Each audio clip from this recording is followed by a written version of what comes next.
Yeah. Régis, can I just ask you first, you may not know the full details, but because of players coming back, the journeys they've had to make, but Noah Siddiqui and Omar Al-Hareti were the two players that have been mentioned as having injuries. Do you know how serious they are? For Noah, we checked him yesterday and he seems okay. We'll see after the training session today and tomorrow if he's really available, but we are positive. And for Omar, after 20 hours flight, we'll see. I will check him this afternoon, but we had a quick chat with him yesterday and it was positive, but we have to wait a bit. I assume everyone else okay. I suppose that's your biggest worry, isn't it? International break. Yeah, they're okay. Yeah.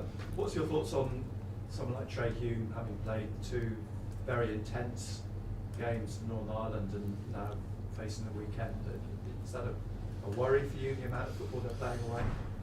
I think at that level, our players like playing intense games against strong teams, and they are used to do it. So it's not a big problem for me.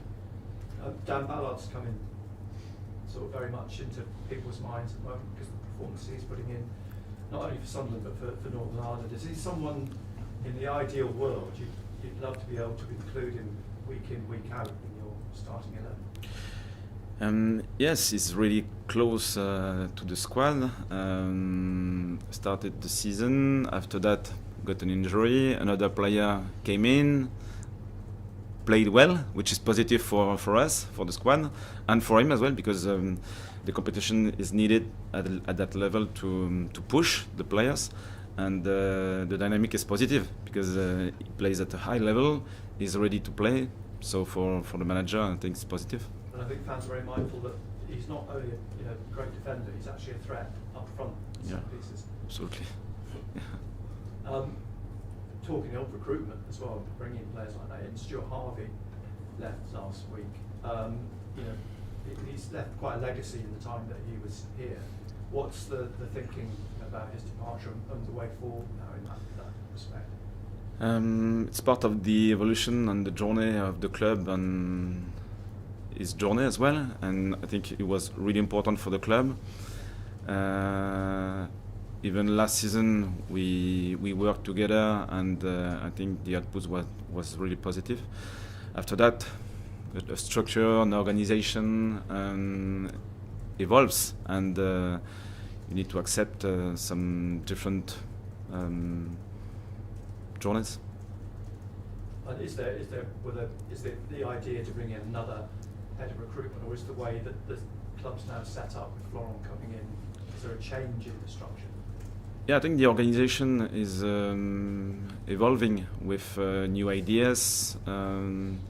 So Flo and Christian are working hard on this topic, and probably in the next couple of months we'll have different options and structure. Wolves then this weekend. Big game for both clubs, bearing in mind you look at the table and these are the teams that you ideally want to be picking up points from, those teams that are in and around you. But it does seem like the last couple of weeks they've picked up at the start of the season. Yeah, they are struggling in the beginning of the league, but the last two games showed that they are really competitive. They didn't win, but they deserved to win against Brighton and Tottenham. They played well, with good players, with good energy, well coached. So I think this is our league. You can struggle even if you are strong, if you are not clinical, because they got many chances to score their second goal, but they didn't. And at the end of the game, they were punished. And this league is like that. If you don't catch your opportunities, you will be punished. So I hope we'll be able to score twice to win this game, but it will be a tough challenge. Your philosophy is very much one of attack. You like to keep going to the end of games. This game at this stage of the season is not necessarily a must-win game, but do you see it as a must-not-lose game? Yeah, we don't know before because the scenario, because the respective forms of every teams, but every game is an opportunity. Even if you play against a strong or expected really strong team, you try to win, and after that you will see opportunities, challenges. It's always different, but our mindset is to win points, and if it's possible, do it quickly. Régis, did you say a moment ago you're hoping to score twice? Did you say? Yeah, because when it's only 1-0, you know that at the end of the game something can happen. Yeah. So it's better to have this margin. Yeah. when you look at your three home matches in the Premier League this season, you're obviously unbeaten, but there were brilliant performances in different ways each of them. How key is your home form, the support from the crowd, the environment? How key is that, the home matches, to your survival and where you end up this season? Yeah, it's obvious that if you can feed this dynamic at home with confidence, with this extra drive from the crowd and the community, it's still better, because away usually it's more difficult to win points. So far the form is positive, and I hope it will be the case this weekend. On Noah, was it ankle? Yeah. It was an ankle. And just from the way you answered that question earlier, it sounds as though he's got a chance of playing. Is his situation a relief to you? Were you worried it could have been worse? Yeah, it's still possible to be worse, but at the minute it seems okay. So he had this injury before, so he knows how it evolves and how serious it is when he felt the pain. So he's positive at the minute. So we'll see. So just to confirm, is there a chance that both Noah and Omar could both start the game on Saturday? Yeah, at the minute it's possible. Yeah. Régis, lots of talk about the international break. What do you think about them all? It's part of the life of football now. So we try to take advantage of the situation. If we just complain, I think nothing can happen. So for the players with their national teams, I think they are really well connected with this ambition to play the next World Cup, probably. And for the players who stayed with us, we worked hard, and I think the game against Livingston was useful in that perspective. And I hope the reconnection we'll have this afternoon will be positive, like it was for the last international break. Nick mentioned Dan Ballard before. How good can Dan be? Because it's easy to forget, he's still relatively young. I mean, certainly young to you or I, but he's relatively young still. Yeah, he fits really well with this league, because it was the case in the championship, and I think he's showing now that he can really be really good in the Premier League as well, which is really positive for him and for the club. He's still young, and he needs time to grow, to connect with this new experience, and at the same time we trust him, because when he had the opportunity to play, he showed that he was really good. It's brilliant to see Luke O'Nien in the squad against Manchester United. I don't know if you saw, but he put out a social media post this week saying about his journey from non-league all the way up to the Premier League. What do you make of a journey like that? Because it is almost fairy tale stuff, I guess, isn't it? Luke is a really good example of what we want to build as a club. We want to learn.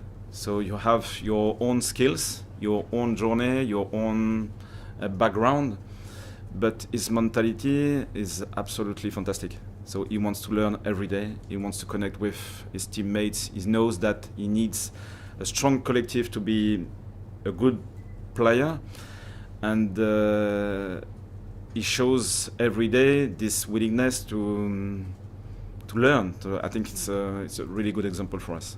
Just finally from me, 7 games in now, I don't think really over the course of 90 minutes, certainly your team has been what I would describe as out-fought at any time in this Premier League season, as early as it is. How pleasing is that from your perspective as a manager? I think it's positive, but we can feel the danger. So it was the case in Manchester United, we felt during 20 minutes that when we struggle on in one part of our game, the opponent was really able to damage our defense. So it shows on one side that we did well so far, but it's really fragile. And if you don't reset, if you don't pay attention to small details, and they can play well as well, you will be punished. So it's still like a reset, because you will have a new challenge, new opportunities, new problems.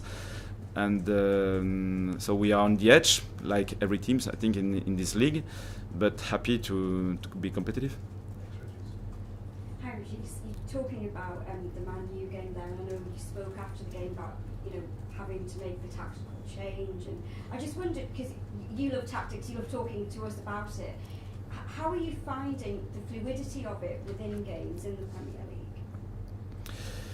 League?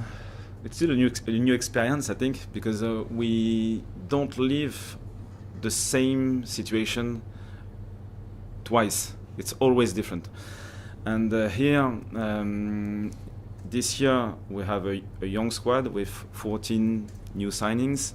So the squad is really young, and without strong shared experience as well. So we are still living something new from this side, and we are playing against the best teams in the world. So they are creating new challenges, and with the squad we are learning together.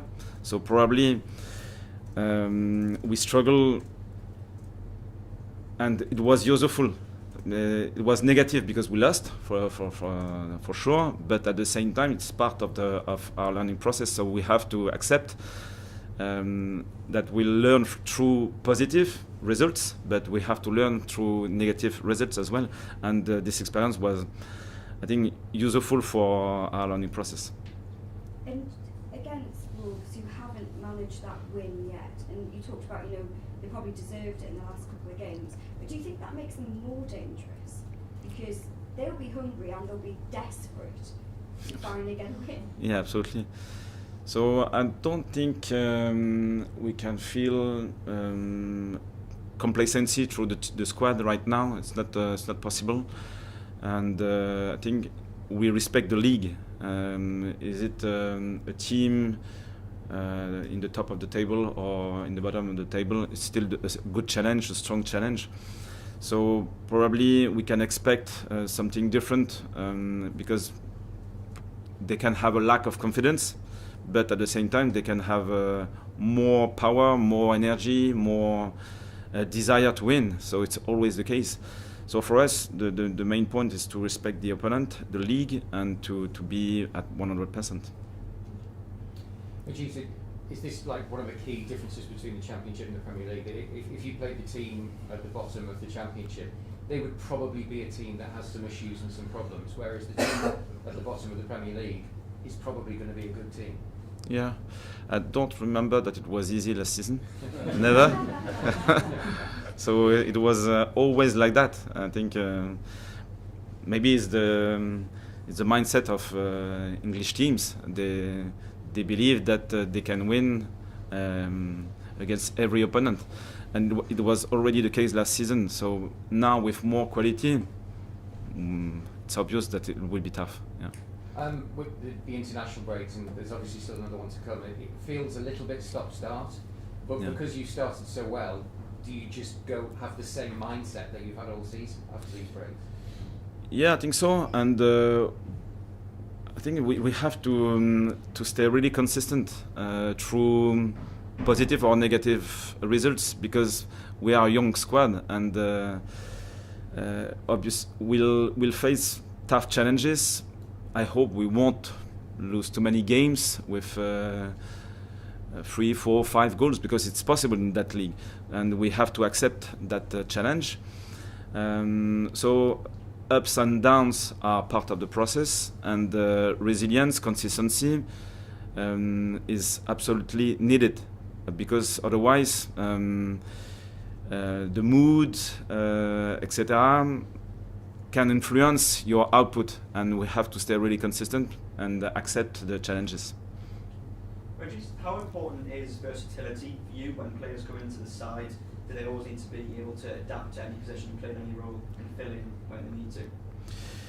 Yeah, it's tough because at that level, managing different positions, different tactical demands, it's not easy.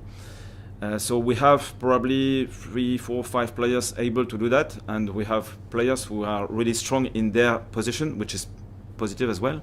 So probably it's a question of experience, and it's needed because we'll have different problems to solve, and injuries, suspensions as well. So we are learning, but it's a question of time. So for those players who aren't perhaps able to fill in elsewhere and are more used to just playing in their position, when they come into the side, do they know exactly what they're doing constantly? Are they well drilled? I think so. We are working hard on their connection when they are on the bench as well, because I think it's important. When you start a game, you start with the story of the game. So you face a new challenge, a new opponent, and from the first minute until the 45, 60, 70, I don't know, you are on the same page. But when you come off the bench, you have to discover really quickly the setup of the game. So when you are on the bench, it's important to assess the opportunities, the challenges, the style of play, and so on. So when you come on the pitch, you are ready. And we try to implement these ideas, and I think so far it worked well. And you mentioned there that those who are on the bench obviously stay connected with the rest of the side in terms of what they need to do. What about those who are injured? How do you maintain their connections with the team if they're having to work individually? Yeah, we try. For example, with Habib, he's still connected with our IDP program. So in that program, we try to keep him connected with the story of the journey of the squad, so he can learn from the experiences of his teammates and be ready when he will be fit again. Yeah. What does IDP? Individual development program. Yeah. Good. Comes off, please.